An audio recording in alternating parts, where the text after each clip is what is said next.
Bienvenue à tous, si vous découvrez Lundi Rugby, c'est donc notre rendez-vous tous les lundis à 19h pour débriefer l'actu de la Coupe du Monde malgré l'élimination du 15 de France.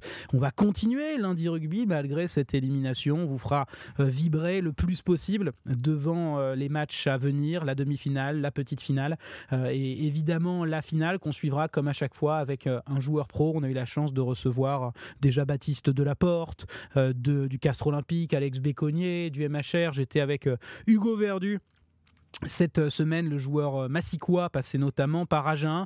Mais aujourd'hui, on va se concentrer sur le débrief d'un week-end rugbystique extraordinaire quand on est neutre.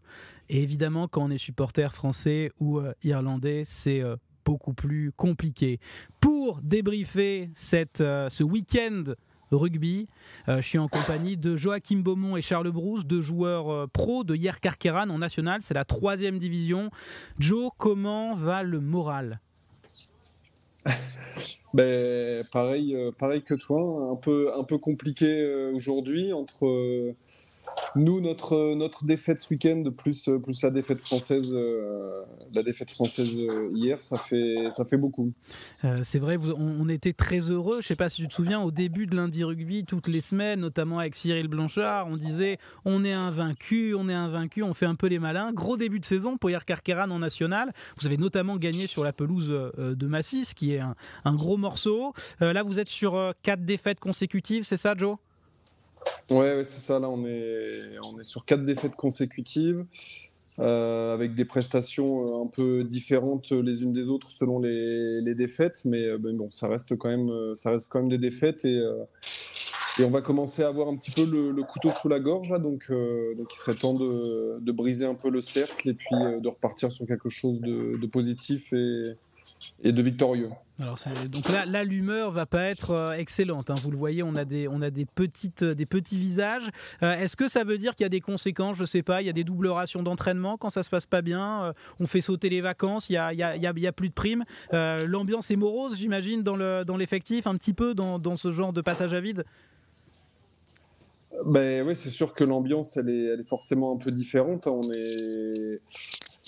On passe d'un cycle où tout se passe bien, où il y a des petits sourires et compagnie, à un cycle un peu plus compliqué où ouais, il faut travailler forcément plus, régler ce qui va pas et ouais, parfois du coup ça implique des jours off qui sont prévus qui disparaissent pour bosser et régler au plus vite ce qui va pas. Faudra que je vois avec votre manager pour jamais que vous soyez pris, hein, le lundi à 19h, c'est Lundi Rugby, hein, sur le compte RMC Sport. On s'arrangera. Quand je parle de petite mine, désolé Charles, mais t'es marqué, c'est quoi? C'est les stigmates du match d'Albi ou t'as fait une Bastaro face à un tabouret?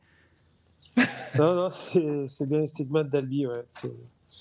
C'est une belle équipe, on le savait, et ils ont répondu présent comme on s'y attendait, donc c'était un match engagé. Donc ça a cogné fort. Je rappelle un petit peu le parcours de chacun. Joe est capitaine de cette équipe de Hier Carqueiranne, passé notamment par le MHR où il a été champion de France Espoir, passé par Lille, passé par Strasbourg, et Charles Brousse a connu notamment le top 14 avec l'UBB pendant de nombreuses années et les compétitions européennes. Et il a également longtemps joué à Provence Rugby, qui est un des gros clubs de Pro D2. Le programme du jour, eh bien, on va malheureusement revenir sur la défaite des Bleus 28-29 en se demandant pourquoi, en se demandant comment, en essayant de deviner, de comprendre ce qui s'est passé, à qui la faute en quelque sorte, simplement une question un peu de responsabilité. Où est-ce que ça a pêché? Est-ce que c'est les joueurs, le staff, l'arbitre, la malchance en quelque sorte, ou un peu tout ça à la fois? Ce sera un peu notre débat du soir avec évidemment le chat. On a Raph Cordier qui est notamment avec nous et qui est déjà très en forme. Ensuite on fera notre 15 type de la semaine. C'est aussi une façon de revenir sur les demi-finales, qui a brillé, qui a été un petit peu en dessous, et on terminera bien sûr par nos pronos pour les demi-finales. Moi je me suis trompé, hein, ce week-end, mais on en reparlera. On terminera bien sûr par la salle de jeu avec 100 € de box sport à vous faire gagner avec un petit jeu dont on a le secret. Messieurs, je vous propose qu'on rentre dans le vif du sujet. En parlant donc de cette élimination des Bleus, 28-29, ça s'est joué à 1 point. Notre rêve s'est envolé, c'était celui d'être champion du monde à la maison. Joe, qu'est-ce qui nous a manqué sur ce match ? Simplement, comment on a perdu ce match ? Ce qui nous a manqué, déjà peut-être un arbitrage un peu plus logique sur certaines décisions. Mmh. Il nous a manqué un banc qui amène quelque chose.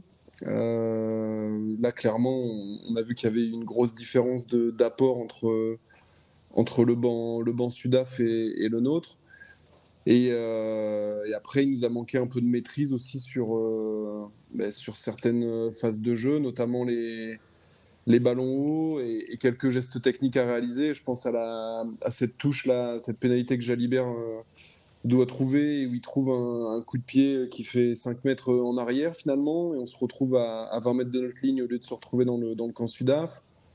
Ou aussi le drop de Ramos qui sort directement et qui nous fout un peu dans la merde dans nos 22 à défendre des molles Sudaf. Il y a beaucoup de facteurs à t'entendre. Ouais. C'est un problème de joueurs, d'arbitres. On va revenir. Charles, dans l'ordre, tu mets quand même l'arbitre en premier. J'ai bien entendu, dans l'ordre des choses, pour toi, c'était l'arbitre. Charles, est-ce que la première chose, pour toi, ce serait la performance Ben O'Keefe, qui a été beaucoup critiquée, c'est vrai? Ouais, pour moi, c'est... Alors, quand tu reprends le match aujourd'hui un peu à froid et que tu reviens un peu en arrière sur tout ce qu'on a pu faire, on y est quand même pour beaucoup aussi dans notre défaite. On est en grande partie responsables, nous, les Français. Mais quand tu sais que ce genre de match, ça joue sur des détails et que des fois, une petite décision peut changer le cours d'un match, sur ce match-là, il y a quand même eu 5 voire 6 décisions qui sont vraiment très, très contestables, voire incompréhensibles. Et ça fait chier, quoi. C'est rageant parce que au final, même en étant médiocre par rapport aux standards qu'on avait fixés depuis quelques années maintenant, tu as la place de passer s'il y a un arbitrage un peu plus cohérent sur ce match, quoi. Mais c'est intéressant parce que pour vous, le facteur, on va dire, décisif sur un match qui se joue à des détails, évidemment, ce serait plutôt l'arbitrage. Moi, je pense que c'est avant toute chose, je suis d'accord avec vous sur l'arbitrage, il a été défavorable aux Bleus, mais pour moi, il y a eu trop de carences qui ne nous ressemblent pas. Et dans le chat, on a ce... Comment dire ? Ce schisme, comme on dit, avec Raph Cordier qui nous dit malheureusement l'arbitrage n'est pas du tout la cause numéro 1, un banc inexistant, des garçons qui sont passés au travers dans le 15 de départ. Paulousque qui nous dit l'arbitre nous a arbitré comme une petite équipe, aussi un aspect mental pour Dozmonga qui nous dit qu'on a été pris par l'événement. On a vraiment un chat divisé. Moi, ce que je vous propose, c'est qu'on reprenne justement un peu tous les facteurs que vous avez cités qui nous a manqué. Joe, pour commencer, tu as parlé notamment de notre niveau de jeu sous les ballons hauts, c'est-à-dire ce jeu au pied de pression de Cobus Reinach, de Libog, de Pollard, de Faf de Klerk. On a eu beaucoup de déchets. C'était un secteur qui avait été ciblé par les Australiens. Ils nous marquent 2 essais sur la tête avec Vunivalu et Nawakani Tawase. Les Blacks aussi avaient tenté un petit peu d'appuyer sur ce secteur, mais en visant peut-être Thomas Ramos. Là, on a une équipe des Sudaf qui ont peut-être visé davantage d'autres secteurs, c'est-à-dire les ballons hauts, mais sur Biel Biarré, sur Mathieu Jalibert. Comment on explique, toi qui es joueur pro, cette défaillance un peu chronique dans ce secteur de jeu ? Est-ce que c'est technique ? Est-ce que c'est mental ? Comment tu l'expliques que maintenant, un des points faibles de l'équipe de France identifié, c'est le jeu sous les ballons hauts ? Déjà, je pense qu'il y a déjà une part en plus de l'aspect technique et mental, il y a déjà une part de physique. Là, les Australiens, on en avait parlé, au moment où le match se déroule et qu'ils font toute leur chandelle, ils ont 2 ailiers qui sont à plus d'1m90, 1m93, quelque chose comme ça, qui sont des mecs qui ont un peu des attitudes de settistes et compagnie, donc qui sont hyper habitués à du jeu haut, du jeu en l'air et compagnie. Donc Là, clairement, ils ont joué sur un gros avantage que eux avaient par rapport physique, que eux avaient par rapport aux ailiers français. Là, voilà, quand on voit les gabarits de Colby ou de Kurt Adrensé, c'est des petits modèles. Bon, par contre, qui vont à la lutte, qui vont comme des fous aussi. Et du coup, je pense que c'est plus l'aspect. Pour le coup, là, c'était pas l'aspect physique, mais plus l'aspect technique qui a manqué. Mentalement, je pense que quand tu es en quart de finale de Coupe du Monde, tu dois forcément y être. Hein. Pour moi, tu es motivé, tu es dans les meilleures conditions et tu as envie de choper le ballon. Et après, c'est des situations quand même qui sont aussi un peu de 50-50. Et selon. Enfin, ça se joue à pas grand-chose, quoi. Ça se joue à un détail, à une main qui est un petit peu plus haute que l'autre et compagnie. Et c'est vrai que ça n'a jamais été un de nos points forts, les ballons hauts. Et ça l'a encore confirmé là, sur ce match. Charles, je te voyais acquiescer. C'est un problème aussi technique, physique et mental, on va dire. C'est tout ça et un manque de réussite pour nos Bleus sous les ballons hauts. Ouais, plus manque de réussite que mental, parce qu'on le sait, tous les week-ends, quand on travaille les jeux au pied de pression, comme l'a très bien fait les Sud-Africaines, c'est du 50-50 en l'air. Donc après, il y a la partie physique qui rentre en compte. C'est sûr, quand ils ont des ailiers qui font 1m90, ils ont quand même plus de chances de le récupérer, mais ça reste du 50-50. Après, pour moi, ça a plus été un souci d'organisation collective. D'accord. Notamment, j'ai trouvé que derrière les ailiers, il n'y avait pas grand monde pour les sécuriser et pour les soutenir. Notamment sur le premier essai, je crois, avec la percée d'Allende ou de... Ah oui, d'accord. Non, où il perd Splenax après le ballon échappé de Woki. Et il n'y a personne derrière, quoi. Donc on se demande où est Ramos, on se demande où est Bielbiaré sur l'action.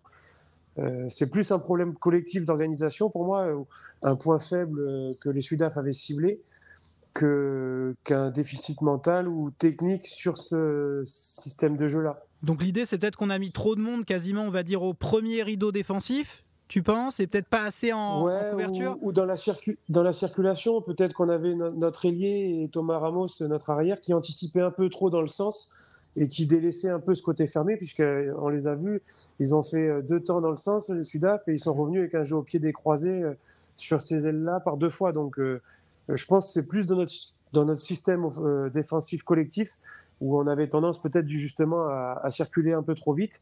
Et ils l'ont bien analysé et ils l'ont très bien réalisé ce week-end, les Sudaf. Donc bravo à eux. Après, pour moi, c'est pas un problème physique ou mental. Mais je me l'attendais, moi, plutôt à ce côté un peu mental, parce que quand, par exemple, le geste de Cameron Woki sous le ballon haut, où il essaye quasiment de le prendre à une main, voler, je sais pas, tu penses qu'il veut la voler, Joe? Comme en touche, en fait. Je veux dire. Ouais. J'ai l'impression qu'il veut la voler, mais comme le dit Charles, en fait, le souci, c'est qu'il l'a volé, mais qu'il y a personne derrière lui.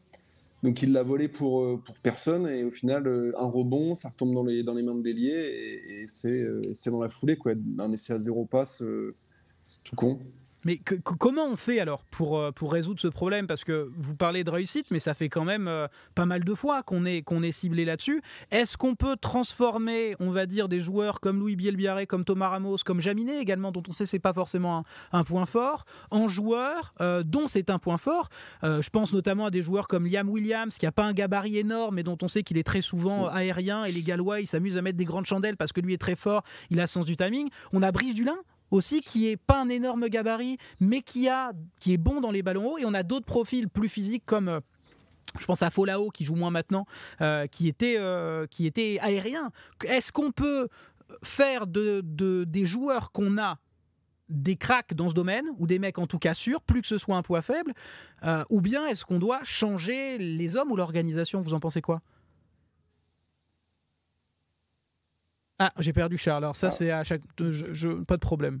Charles, t'inquiète pas, Charles ne touche à rien. Petit bug assez classique. On va faire revenir Charles dans un instant. Alors, attends. Normalement, dans une seconde, Charles revient. Ouais. Ah, voilà. Tu m'entends? Ouais, bien sûr. Petite baguette magique. Ouais, Non, je disais, pour moi, il faut plus tabler sur un système collectif, une organisation collective, que sur changer les hommes, parce que aujourd'hui, les ailiers qu'on a mis, c'est les meilleurs du moment, et tu peux pas juste sur un seul critère changer les mecs, sinon tu vas mettre d'autres ailiers qui seront beaucoup moins forts que ceux qu'on a actuellement, qui seront meilleurs certainement dans les ballons hauts, mais qui dans le jeu t'apporteront pas cette plus-value qu'un Penaud peut t'apporter aujourd'hui ou un Bielbiarré. Par contre, il faut travailler collectivement avec ce qu'on appelle dans le rugby des escortes, donc des mecs. Je vois bien ce que c'est, mais là tu me surprends un peu. J'ai rien contre, hein. Non, je suis plutôt favorable, si tu veux, mais c'est un terme anglais que les Anglais réalisent très très bien d'ailleurs. Que les Anglais réalisent très très bien. Si tu veux, quand il y a un jeu au pied de pression, les joueurs donc de l'équipe de France en l'occurrence là, qui sont devant le potentiel réceptionneur, à savoir Bielbiarré ou Thomas Ramos, en se replaçant, vont créer un espèce de mur. Sans changer de course pour pas être pénalisé, mais un espèce de mur devant leur troisième rideau pour leur permettre de récupérer ces ballons plus facilement et dans de meilleures conditions. Et aujourd'hui, on n'a pas été capable de le faire hier soir, et à chaque fois, les Sud-Africains étaient à la lutte sur le ballon. C'est pour ça qu'on a été en difficulté. Mais c'est vrai que ces escortes, ces cellules aussi, à l'arrivée de Fabien Galtier, c'est quelque chose qu'on avait beaucoup travaillé. Mais maintenant, malheureusement, on voit que c'est simplement moins efficace. Donc ça, ce serait plutôt, j'ai envie de dire, dans la case coaching et staff, Joe ? Donc... oui. Alors moi, je suis assez d'accord avec Charles sur ça, et je rajouterais aussi que c'est quand même des ailiers qui sont relativement jeunes, qui sont encore perfectibles et notamment Bielbarré, sur plein de domaines. C'est des gros potentiels, et clairement ils peuvent progresser sur ça. Et on en parlait déjà, on avait déjà un peu ce débat la fois dernière, en disant que c'est vrai que nous, l'éducation rugby à la française, quand on apprend à attraper un ballon haut, on nous parle tout le temps de faire les puisettes, d'être comme ça. Alors que la plupart des Australiens qu'on voit là, notamment les settistes qu'on voyait, c'est les trésistes, ouais. Folau, il était exceptionnel sur ça. Ouais. Il sautait, il avait les deux, il chopait. Et donc il allait beaucoup plus haut. Il avait 40 cm plus haut que tout le monde. Donc ça, c'est un truc, malheureusement, tout petit, on nous le fixe, donc on a cette habitude, mais c'est quelque chose qui se travaille et qui est modifiable. Et alors Raph Cordier qui a un avis assez intéressant dans le chat, qui nous dit que c'est un peu le pendant de notre stratégie de défense, la rush. Est-ce que vous pouvez nous expliquer ce que c'est la rush défense dont parle Raph Cordier ? Parce que lui dit, je me permets, c'est aussi le jeu de la rush défense, il y a un point faible, c'est le couloir des 15. La rush défense, tout simplement, c'est une défense qui consiste à être très en place sur la largeur, donc bien espacée, et une défense qui monte très fort pour enfermer l'équipe adverse en attaque et leur bloquer les couloirs de l'extérieur. Donc, une des solutions face à ce genre de défense, c'est soit les passes lobées, soit les jeux au pied de pression comme les Sudaf l'ont fait. Et effectivement, comme le disait Raph Cordier, quand les mecs montent très fort en défense pour fermer les extérieurs, ils ne peuvent pas être à la couverture pour protéger leur arrière derrière. C'est soit l'un, soit l'autre. Et ça avait déjà été identifié par les adversaires. On les voyait très souvent aller chercher les extérieurs par justement des sautés. On l'avait vu, les Blacks le faisaient. Vous n'avez pas de problème d'écho, les gars ? Je vous vois triturer vos oreilles. Joe, ça va ? Tout va bien ? Ah non, je craignais que ce soit un message codé. Parce qu'on a un petit truc entre nous. S'il y a un problème de son, il y a un geste, à faire. Et évidemment, on salue Bouli Bronson, qui n'a pas participé au Cyril Blanchard, pardon, c'est son surnom, Bouli, qui n'a pas participé à la victoire Ventez à Dax, et qui reviendra évidemment avec plaisir très vite parmi nous. Donc, problème, on va dire, sous les ballons hauts, globalement organisation collective à revoir, pas forcément les hommes, et surtout que nous ne voulons pas qu'un Louis Bielbiarré il joue également arrière. Donc normalement sous les ballons hauts, c'est pas censé être un point faible de sa part. Dans ce que vous m'avez évidemment également cité, on parlera de l'arbitrage, j'en vois pas mal parler d'arbitrage dans le chat. Vous m'avez parlé du banc.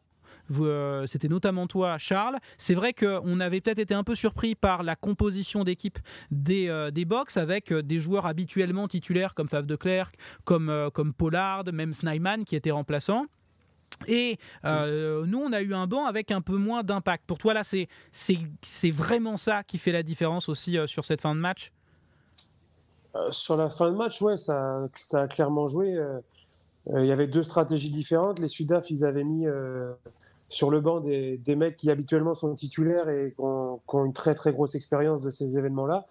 Et il les a fait rentrer très tôt en deuxième mi-temps d'ailleurs. Et nous, à l'inverse, c'était plutôt ceux qui sont habituellement remplaçants.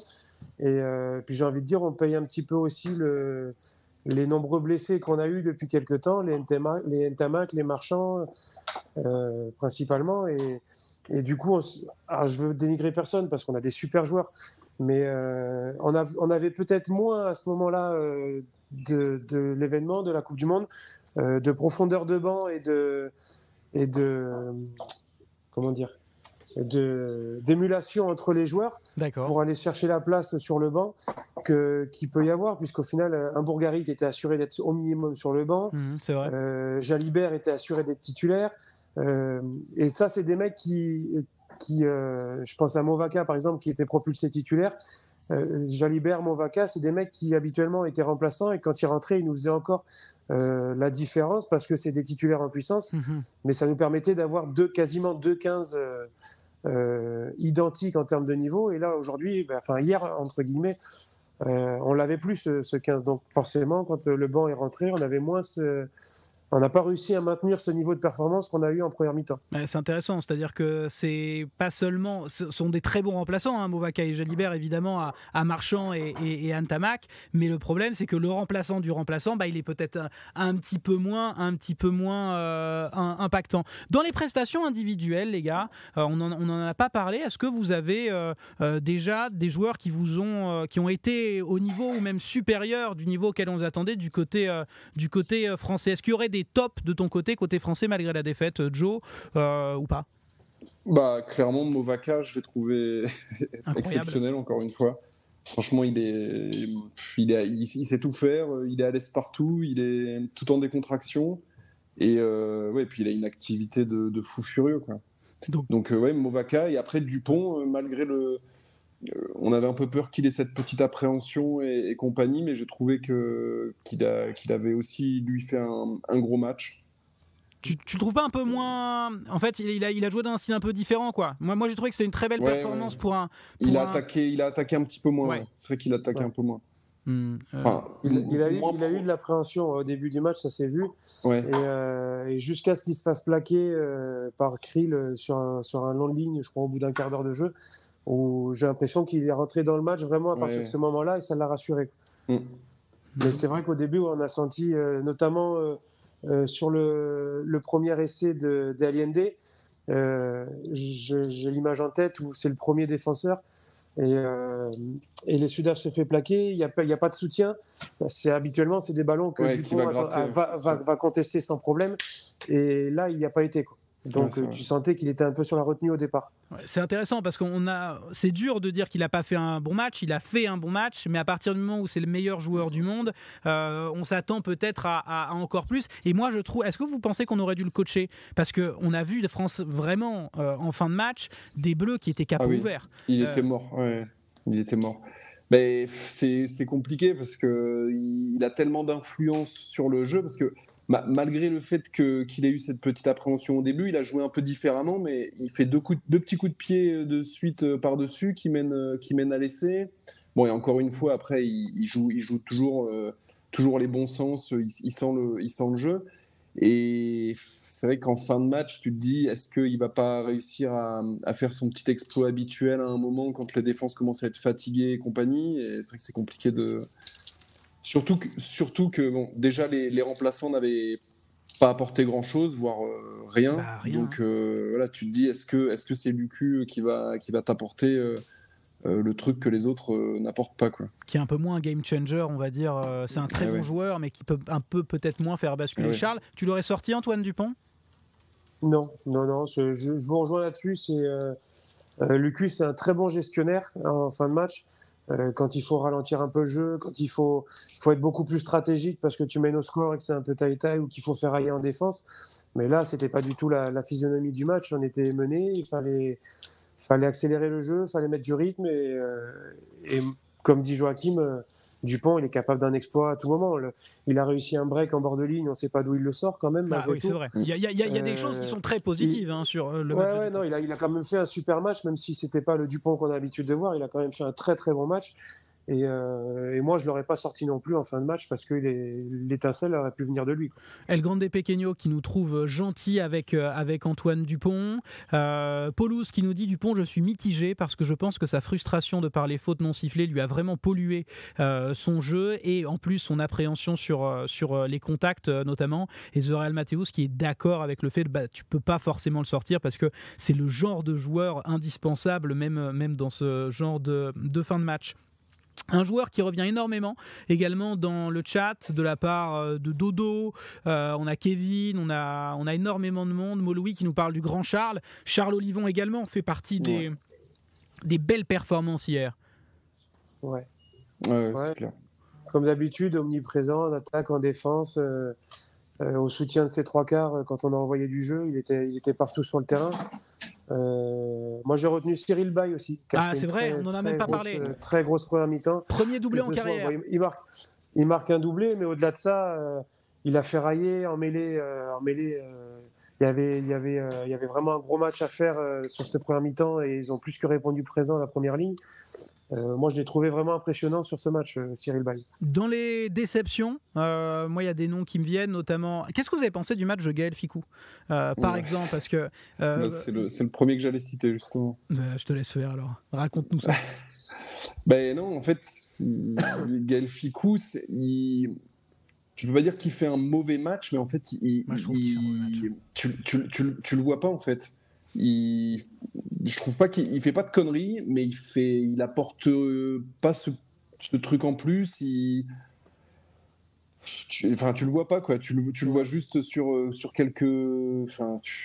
T'es gentil, quelques actions défensives. Mais... Sous le ballon haut, il en chie un. Je suis désolé, il y en a un aussi qui est pour lui, pour moi. À un moment, alors, on n'a pas revu l'action parce que j'ai trouvé la réalisation catastrophique. On n'avait jamais de ralenti, mais j'ai vraiment l'impression qu'il y a un 2 contre 1 très très bon à jouer avec Louis Bielbiarré dans les 10 premières minutes, je crois. Et il coffre, il essaie d'y aller tout seul. Je suis persuadé qu'il y avait de l'espace sur Louis Bielbiarré. C'est vrai c'est dommage qu'on voit pas le replay de ce truc, mais je suis pas sûr qu'elle soit forcément bonne, moi, parce que ça revient quand même de côté et je me demande si Bielbarré il reste pas un tout petit espace et qu'il peut se faire facilement, enfin c'est pas un gros gabarit non plus, il peut facilement se faire pousser en touche, mais bon c'est vrai qu'on n'a pas, comme tu dis, on n'a pas eu d'accès au ralenti, du coup c'est compliqué de juger sur cette action. Charles, tes centres, le match de Fickou, t'en penses quoi?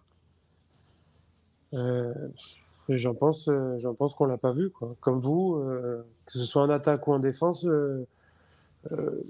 je saurais même pas te dire ce qu'il a fait puisque il m'a tellement pas marqué sur ce match que c'est vrai, c'est terrible. Dans la case des choses positives, j'ai pas grand chose à dire en faveur de Gaël Fickou quoi.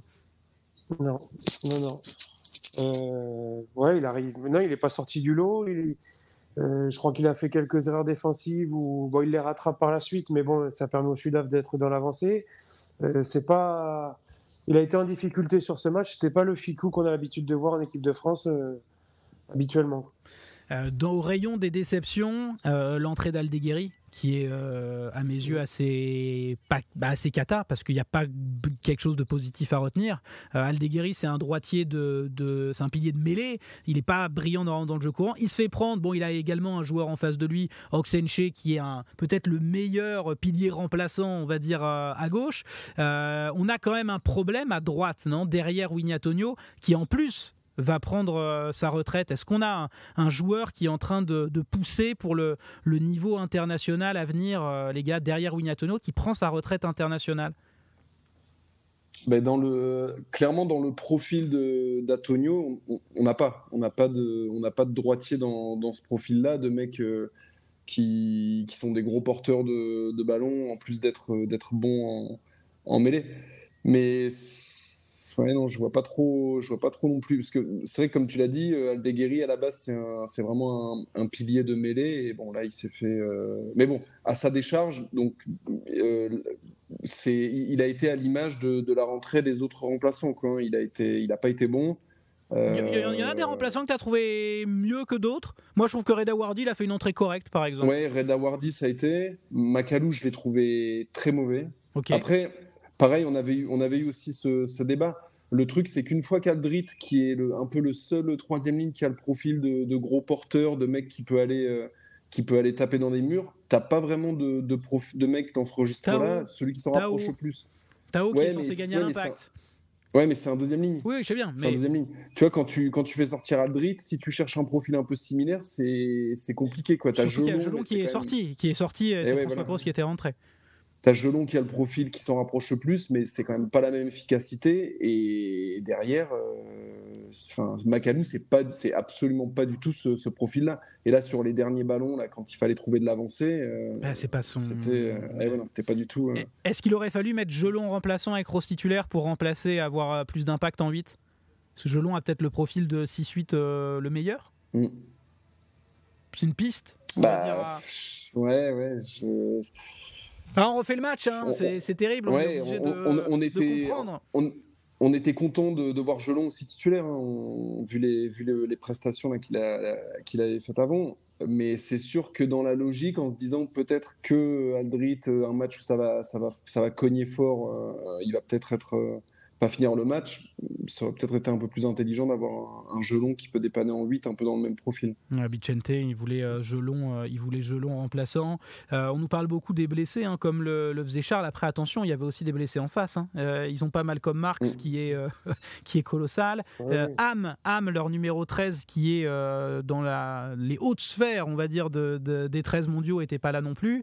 Mapimpi était blessé, même s'il n'aurait pas forcément été titulaire, mais il leur manquait aussi des impacts players. Messieurs, je pense qu'on a pas mal débriefé les carences collectives et individuelles. Maintenant, il y a aussi un sujet qui revient énormément, à raison probablement, c'est l'arbitrage. Joe, pour toi, l'arbitrage a été clairement défavorable aux Bleus sur ce match ? Ouais, oui, clairement, et il a été incompréhensible sur certaines décisions. Là. Enfin, moi, j'ai lesquelles te choquent, toi ?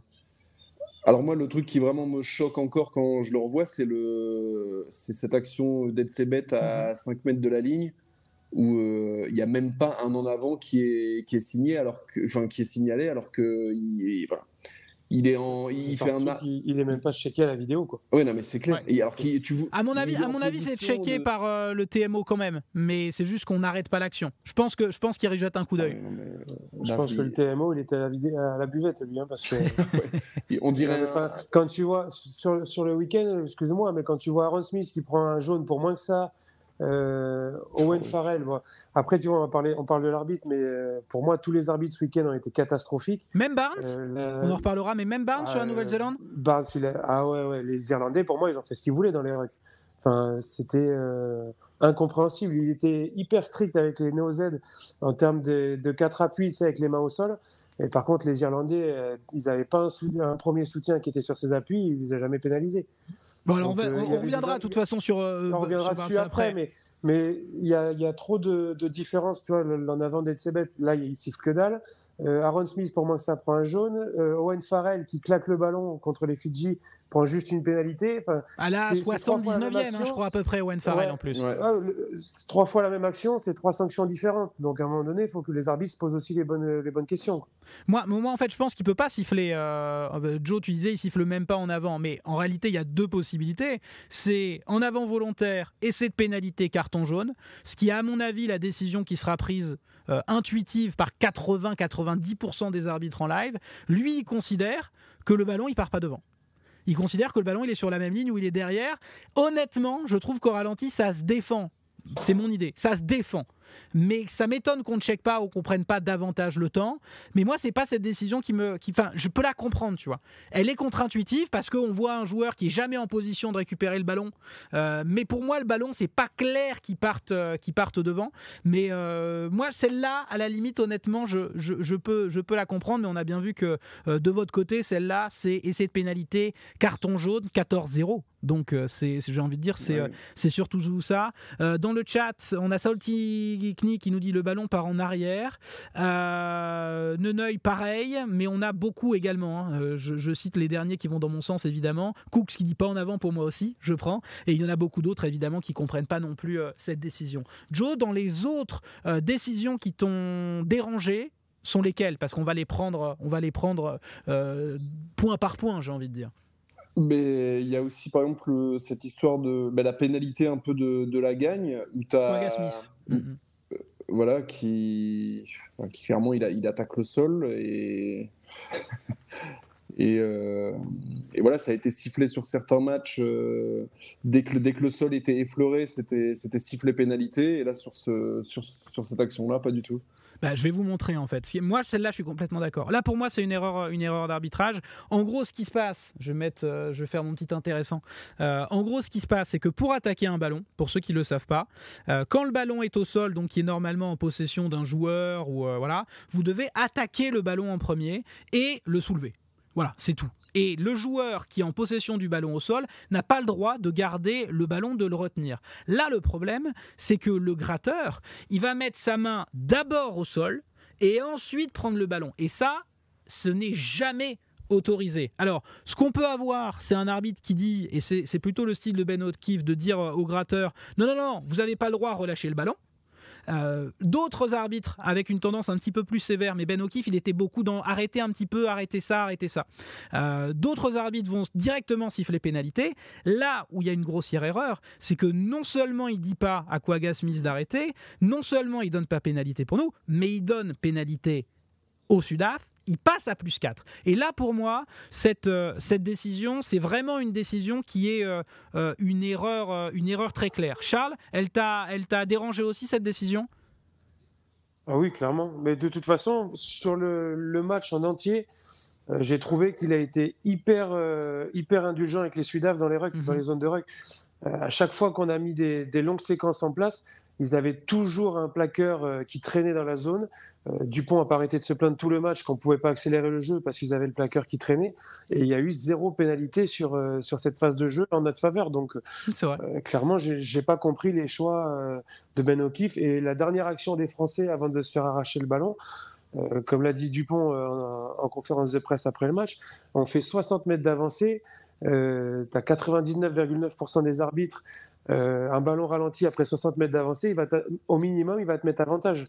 Et là, on n'a pas été récompensé. Il y a d'autres décisions qui t'ont dérangé. On a parlé notamment des coups d'en avant, on a parlé de beaucoup de choses. Qu'est-ce qui t'a dérangé, toi, les 2 coups d'en avant, de Jesse Krill 2 fois en 5 minutes, une fois sur Penaud, une fois sur Dupont.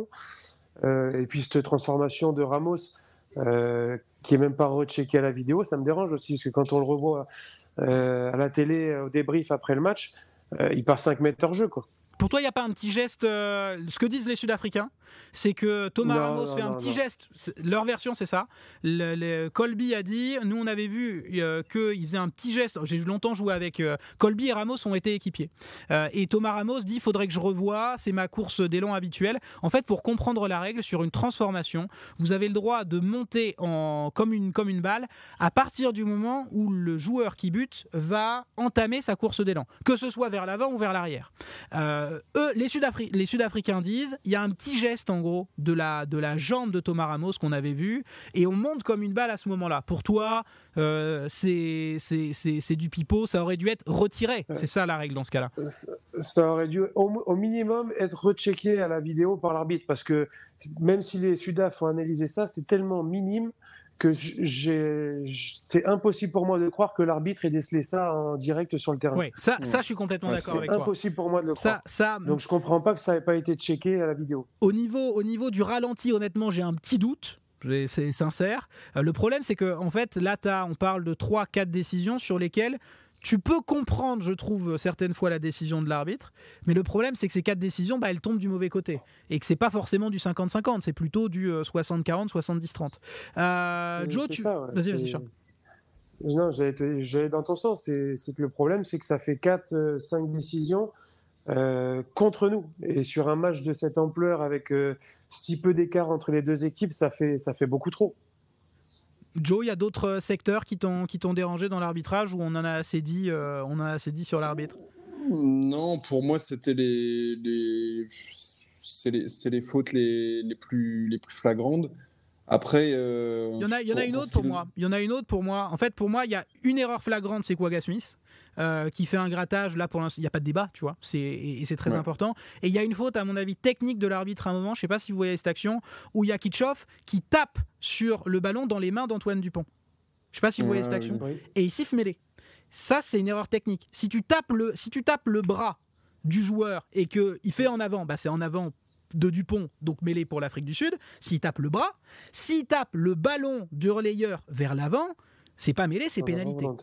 C'est en avant volontaire. Et ça, pour moi, c'est deux erreurs techniques qui sont indiscutables. Dans le chat, il y a Bichente qui nous demande quel est votre avis sur le carton de Etzebet. Est-ce que c'est jaune ou est-ce que c'est rouge pour vous? Et après, je pense qu'on aura fait le tour sur l'arbitrage.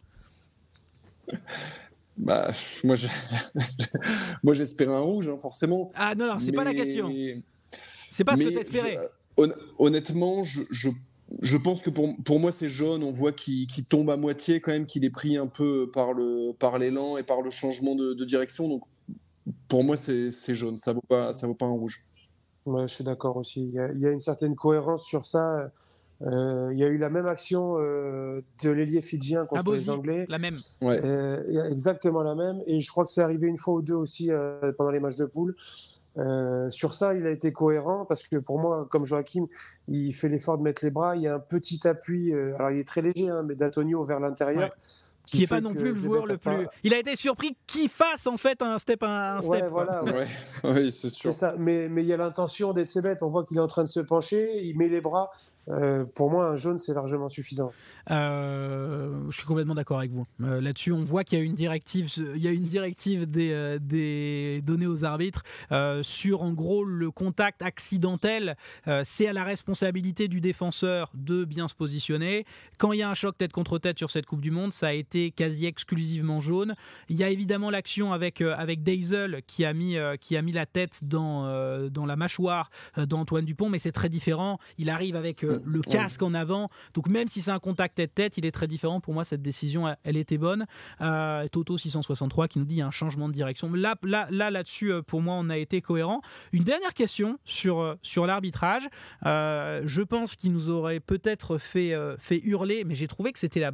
Si ça avait été dans le sens inverse, ça nous aurait probablement fait hurler. J'ai trouvé qu'elle avait été bonne, moi, cette décision. C'est la passe de Faf de Klerk sur les fesses de Sékou Makalou qui dépasse un petit peu.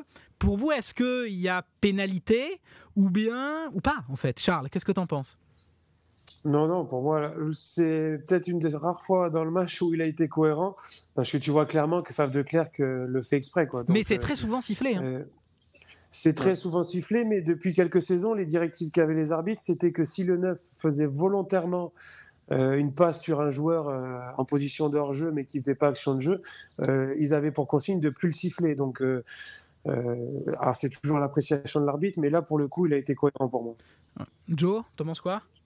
Ouais, je suis complètement d'accord. On voit qu'il vise clairement le joueur français, alors qu'il a très facilement l'opportunité d'atteindre le Sud-Africain. Donc c'est vrai que pour le coup ça c'était bien arbitré. Ouais, pour moi c'est une très bonne décision, un peu contre-intuitive parce que c'est vrai qu'on a beaucoup vu siffler, mais là-dessus je l'ai trouvé bon sur cette décision. Donc on l'a bien compris, on va dire que c'est un mélange de beaucoup de choses cette défaite. En premier, vous citez l'arbitrage, c'est un match à 1 point, donc évidemment ça revient beaucoup. Moi je suis plutôt sur on a fait trop d'erreurs.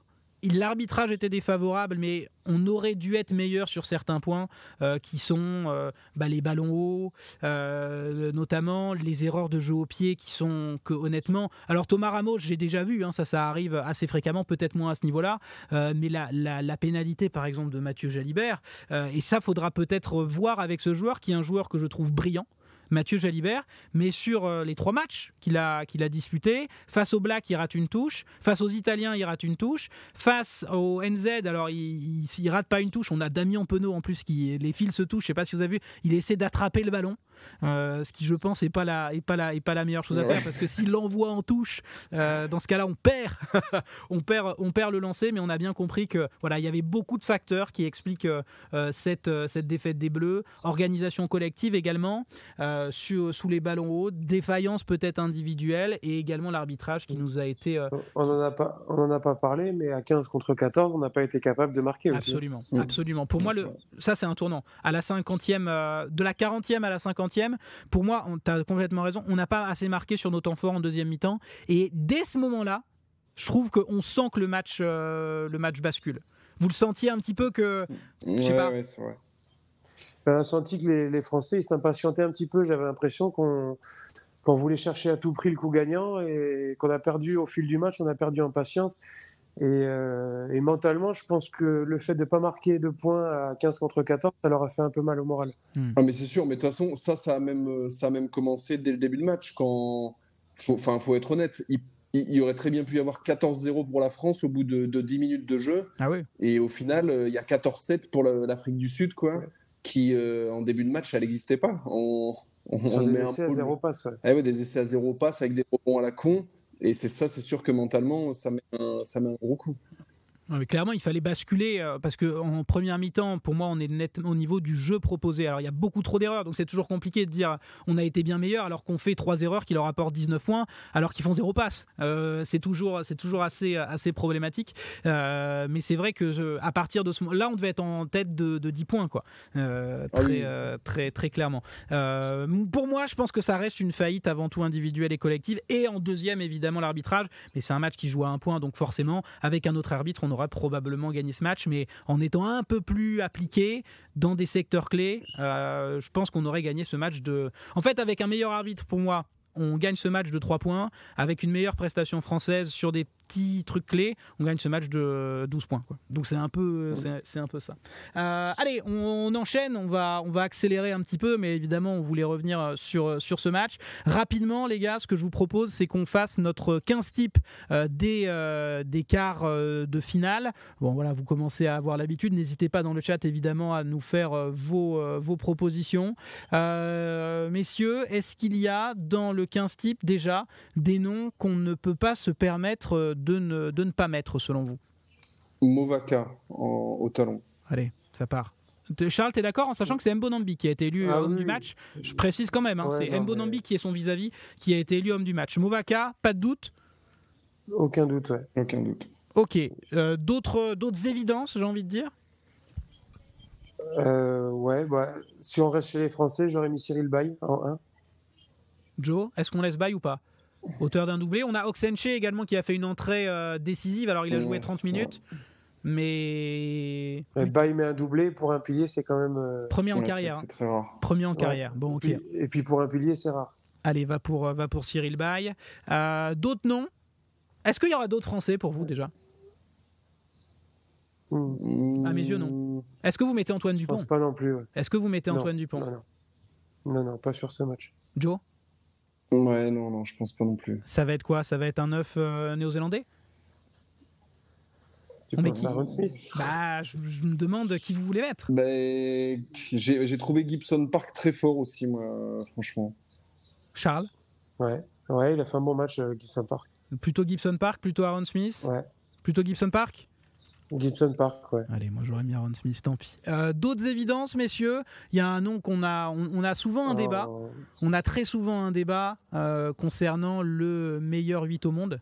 Et on va dire qu'il y a quelqu'un qui n'a pas pris une petite avance, mais qui a fait un match historique, quasiment. C'est Hardy Savea. Savea en 8, je ne me vois pas ne pas le mettre, honnêtement, les gars. Non. Clairement, tu peux mettre Savea et Sam Cane, les deux ont été fantastiques. Donc je suis pas fan en général, mais qui m'a bien fait fermer ma gueule. Pour le coup, il a réglé tout le monde. Exactement pareil. En deuxième ligne, on est toujours dans les évidences pour moi. Alors, le poste de numéro 9, pour moi, c'est pas une évidence, mais voilà, on est la majorité a tranché. J'aurais peut-être mis Aaron Smith, moi, plutôt. Enfin bon, c'est du détail. Je peux pas mettre c'est bête. Vous le mettez ou pas? Au niveau décisif. Pas convaincu. Ouais, je suis énervé contre lui encore. Ouais.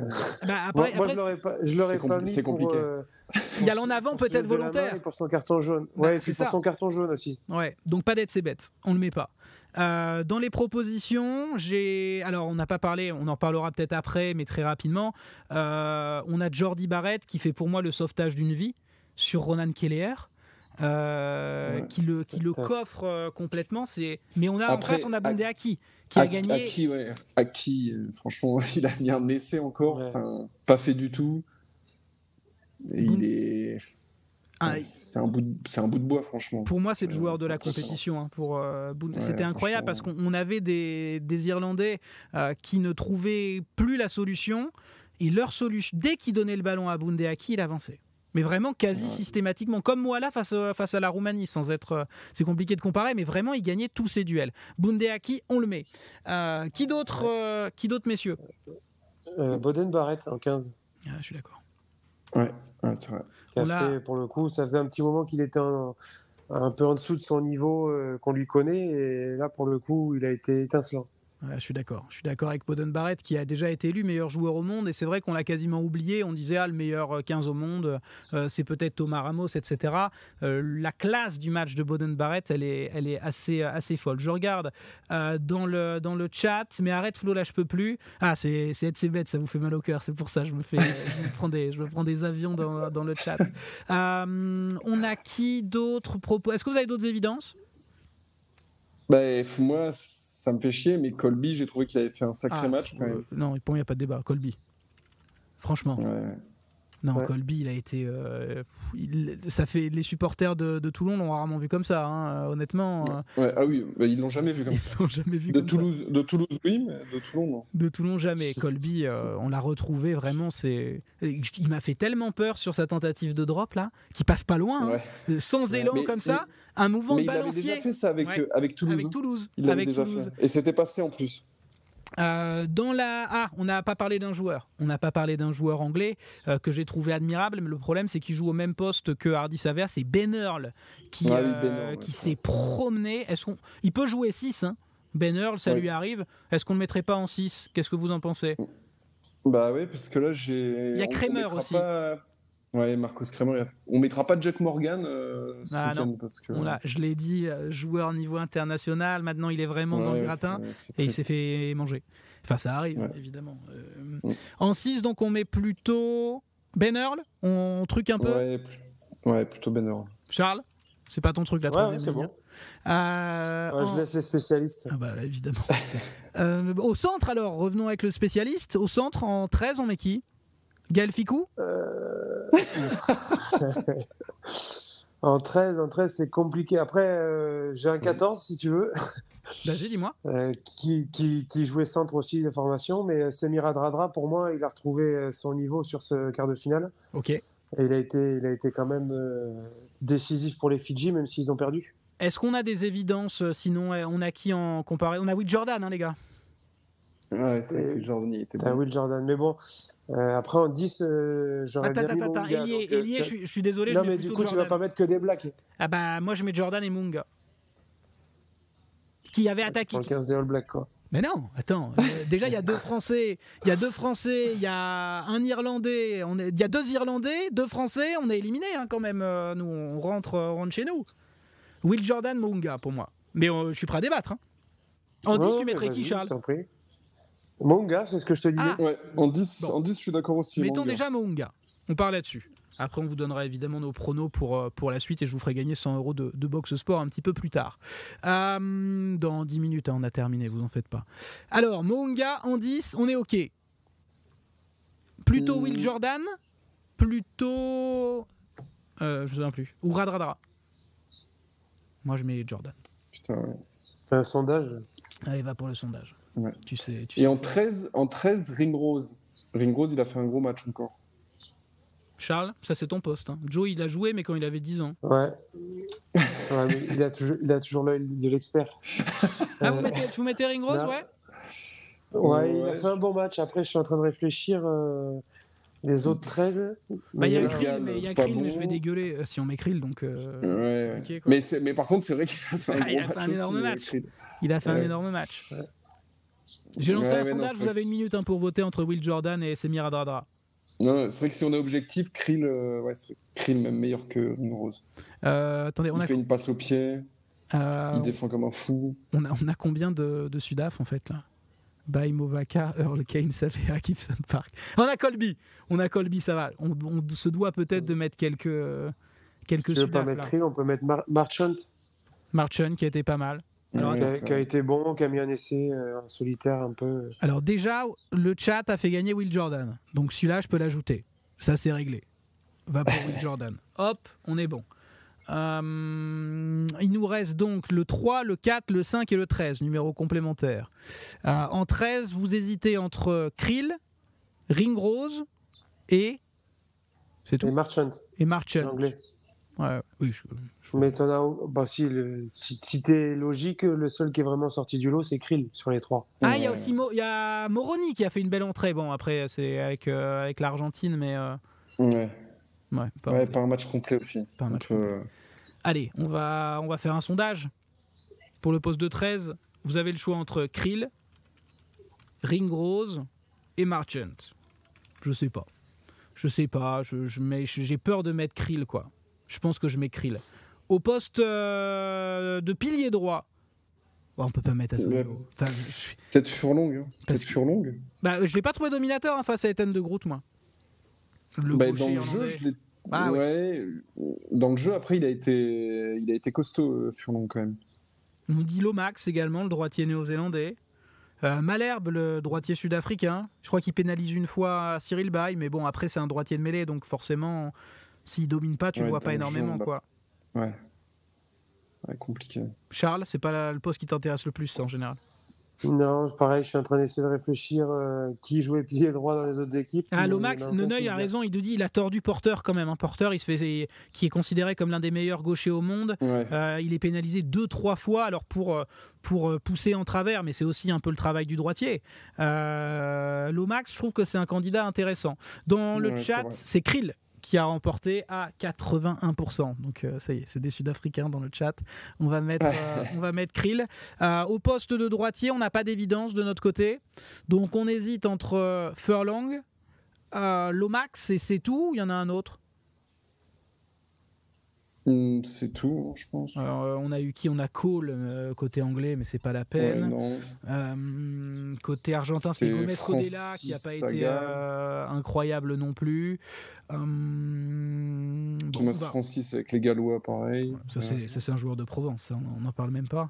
On va mettre qui? Alors en droitier, on a le choix entre Lomax et on avait qui et Furlong. Moi, je dirais tendance Lomax. Joe, tendance Furlong. Charles? Je dirais Lomax aussi, parce que c'est vrai que la première ligne irlandaise, moi, j'étais parti en me disant qu'ils étaient bien supérieurs, notamment en mêlée, à la première ligne néo-zélandaise. Il a raison. Qui nous dit ça dans le chat? Il a de la gueule, ce 15. C'est vrai que là, tu commences à avoir une équipe mignonne. Charles, tu partais de quel côté? Plutôt Lomax, plutôt Furlong? Ouais, plutôt Lomax aussi, ouais. Et on a donc encore un débat. Le chat a l'air également de partir sur Lomax. J'attendrai la fin du sondage. En 4, on met qui alors? 4-5 Itoje, en vrai, je l'ai trouvé très bon et il a eu beaucoup d'influence sur le jeu, franchement. Charles? Il a récupéré des ballons en touche, il a contré, il a attaqué. Enfin, j'ai trouvé un match complet. Ouais, il a fait un bon match. Moi, dans ma tête, j'ai plus Scott Barrett et Whitelock qui me viennent en tête avec son grattage de la victoire à la fin. Pas mal. Mais Itoje fait un bon match aussi. Les Sudaf, que ce soit Mostert, que ce soit Edsebet ou Snyman qui est rentré dehors? Je trouve qu'ils ont été moins en vue qu'à leur habitude, parce qu'on les a plutôt bien contenus quand même sur l'ensemble du match. Donc, ils ont fait rallier, ils ont fait un gros match, mais tu prends un Scott Barrett ou même un Itoje contre les Fidji, on les a quand même beaucoup plus vus en attaque, ballon en main, que Le chat n'est pas content, je suis désolé de te couper parce qu'on n'a pas mis Etzebet. Etzebet, c'est très compliqué à juger parce que si tu estimes que l'arbitre nous vole en quelque sorte, tu peux pas mettre Etzebet dans une équipe type parce qu'il coûte 7 points et quasiment le match à son équipe si jamais on siffle en avant volontaire. Même si c'est accidentel, il y a quand même ce carton jaune sur Winnie Antonio. Donc c'est compliqué en fait de mettre Etzebet, j'ai envie de dire, dans ces conditions. C'est pour ça. L'after est plus ici mais sur YouTube absolument, Svad. Sur le YouTube de l'After Foot. Donc n'hésite pas. Tyrell Lomax on l'a mis et on hésite au poste de deuxième ligne entre Barrett, Whitelock, Itoje, Byrne, c'est ça? Ah oui, Byrne, c'est vrai qu'il a été bon aussi. Et Etzebet, je ne sais pas si je l'ai cité. On va faire un sondage, on va prendre les deux premiers, on va s'arranger, on peut jouer avec un 4 en 5, un 5 en 4, c'est pas un problème. Donc en deuxième ligne, regardez Thibaut Flamand qui peut jouer les deux, qui n'a pas fait un gros match, Thibaut Flamand, j'ai trouvé. Deuxième ligne, on va mettre Byrne, Etzebet, Barrett, Whitelock et Itoje, et les deux premiers seront dans notre équipe. Guido Petit pour son œuvre. C'est vrai que on va peut-être reparler d'arbitrage à ce sujet. En attendant que le sondage se termine, vous voyez l'action là dont on parle dans le chat. Guido Petit qui va déblayer sur la tête de Tompkins, je crois. Joe, oui, vraiment à la tête. Alors, pour moi, cette décision, elle est pas vraiment compréhensible. En fait, il y a deux écoles, quoi, parce que on voit clairement que le Gallois il est à un niveau et d'un coup il chute, parce qu'il glisse, ou je sais pas exactement ce qui se passe, mais il glisse, ce qui fait que Guido Petit il arrive directement dans son visage. Mais d'un côté je comprends, et d'un côté pareil, je comprends pas, parce que là clairement l'épaule elle arrive vraiment dans le visage, elle peut pas être plus dans le visage que... Lancé comme un frelon, comme dit Mathieu Lartaud.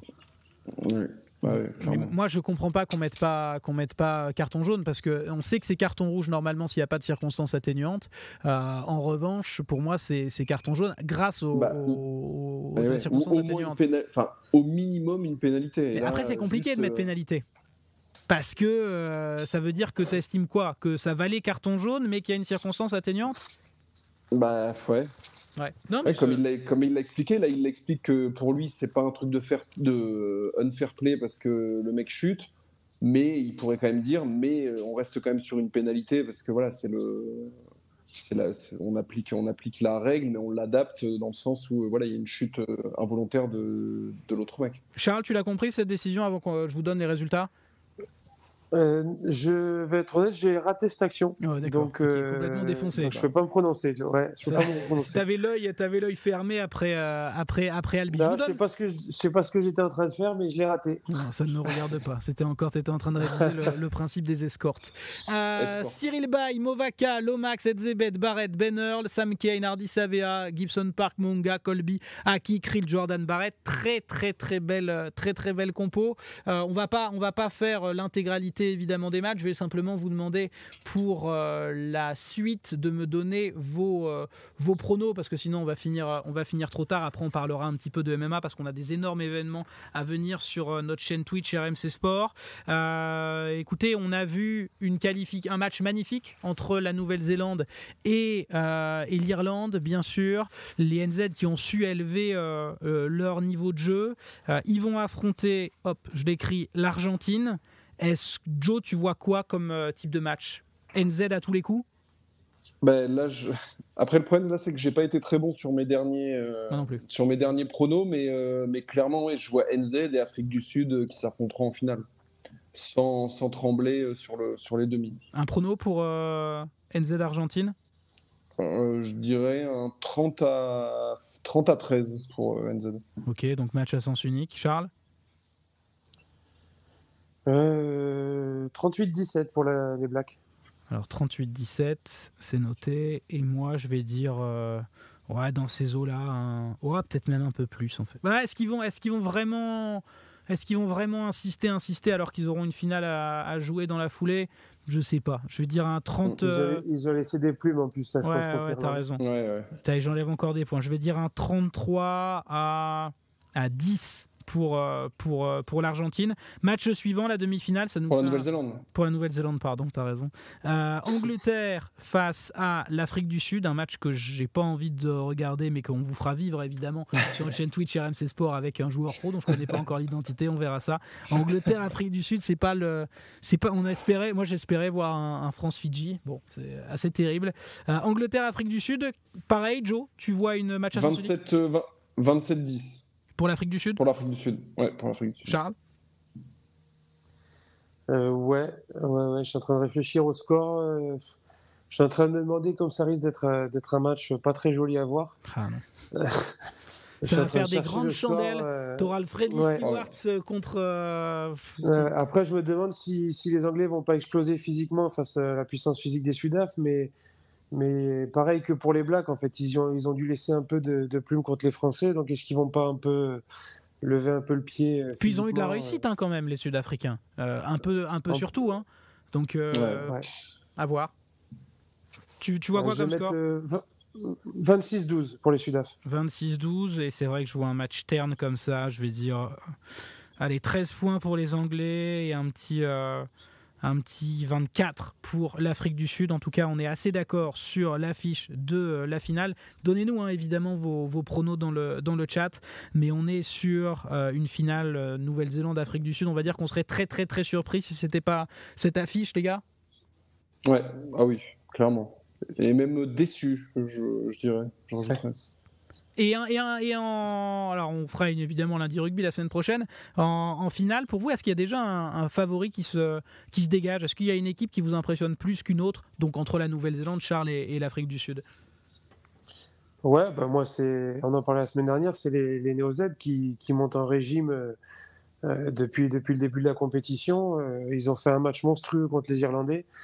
Même si encore une fois je pense qu'ils n'ont pas été par l'arbitrage, et puis en plus je pense qu'il va y avoir un petit contentieux avec les Sudaf s'ils se retrouvent en finale, parce qu'à mon avis ils ont encore en travers de la gorge la fessée qu'ils ont pris juste avant le mondial à Twickenham. Alors déjà c'est une finale de Coupe du Monde, donc au niveau motivation normalement c'est bon. Là à mon avis ils vont être comme déjà. Ça et ils vont être remontés contre des coups. Puis historiquement ça a toujours été des matchs spectaculaires entre les deux nations, donc je pense qu'on aura un très très beau spectacle si c'est ces deux nations-là qui se retrouvent en finale. Dites-moi dans le chat qui vous voyez justement s'imposer, j'ai envie de dire remporter cette Coupe du Monde simplement. Je suis assez impatient de voir ce que vous allez me dire. Marc Téléa, alors c'est un peu particulier pour te répondre, Duffman, il était hors groupe pour breach of protocol. Ça veut dire qu'il n'a pas respecté l'avis de groupe. Ça peut être un retard à l'entraînement, ça peut être une petite sortie, ça peut être énormément de choses, ça peut être c'est du rugby, hein. Un petit dérapage dans les toilettes de l'aéroport comme c'était arrivé Aaron Smith. Voilà. Bon bref, on va pas reparler. Il n'est pas fait exprès. Évidemment, on voit bien qu'il défend.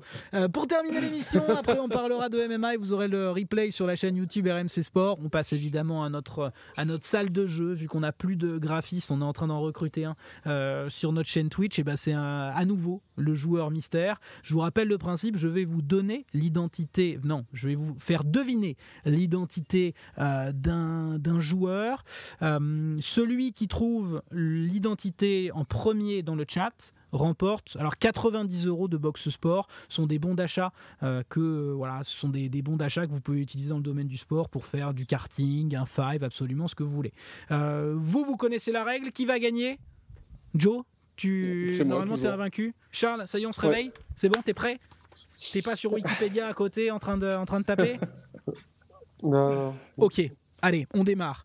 Prêt pour le chat? Et la bonne réponse. Non. Ça sert si vous donnez la réponse avant, les gars, ça sert à rien. Allez, on démarre.